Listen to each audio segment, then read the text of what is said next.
ফাঁকা ঢাকায় বাড়তি নিরাপত্তা নেয়ায় স্বস্তিতে রাজধানীবাসী। বড় কোনো অঘটন না ঘটায় নির্বিঘ্নে ঈদ আনন্দ উপভোগ করছেন তারা। এদিকে রিকশা ও সিএনজি চালক সহ নিম্ন আয়ের মানুষরা পড়েছেন বিপাকে। মনির হোসেন তপুর রিপোর্ট। সড়কে নেই মানুষের উপচে পড়া ভিড়, যানবাহনের সংখ্যাও তুলনামূলক কম। দ্রুত ছুটে চলছে যানবাহনগুলো। যানজট না থাকায় সবাই দ্রুতই পৌঁছাতে পারছেন গন্তব্যে।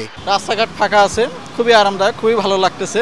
এরকম ঢাকা খুবই শান্তি লাগে আর কি, চলাফেরা সব দিকে মুভমেন্ট করে খুবই শান্তি পাচ্ছি। আল্লাহর রহমতে আমরা নিরাপদে ঢাকায় ঈদ কাটাতে পারছি, আলহামদুলিল্লাহ। আমাদের কোনো সমস্যা হয়নি। ঈদের ছুটিতে এই স্বস্তি থাকবে আরো কয়েকদিন। ভালো নিরাপত্তাই আছে, হ্যাঁ, কোনো গ্যাঞ্জাম নাই, সুন্দর লাগতেছে দেখতে। বাড়ি যাই না টাকার কারণে, রাস্তায় টিপ নাই, যে কি করবো তার।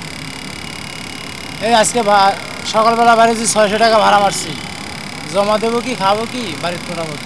ফাঁকা ঢাকার বাসাবাড়ির নিরাপত্তায় নেওয়া হয়েছে বাড়তি নিরাপত্তা। ছিনতাই, ডাকাতি ও সন্ত্রাসী কর্মকাণ্ড নিয়ন্ত্রণে থাকায় স্বস্তিতে কাটছে এবারের ঈদ। সেনাবাহিনীর সদস্যদের পাশাপাশি আইন শৃঙ্খলা বাহিনীর একাধিক ইউনিট মহানগরবাসীর নিরাপত্তার জন্য কাজ করছে। আর সাদা পোশাকে গোয়েন্দা নজরদারি অব্যাহত রেখেছে গোয়েন্দা পুলিশ। মনির হোসেন তপু, এটিএন বাংলা, ঢাকা।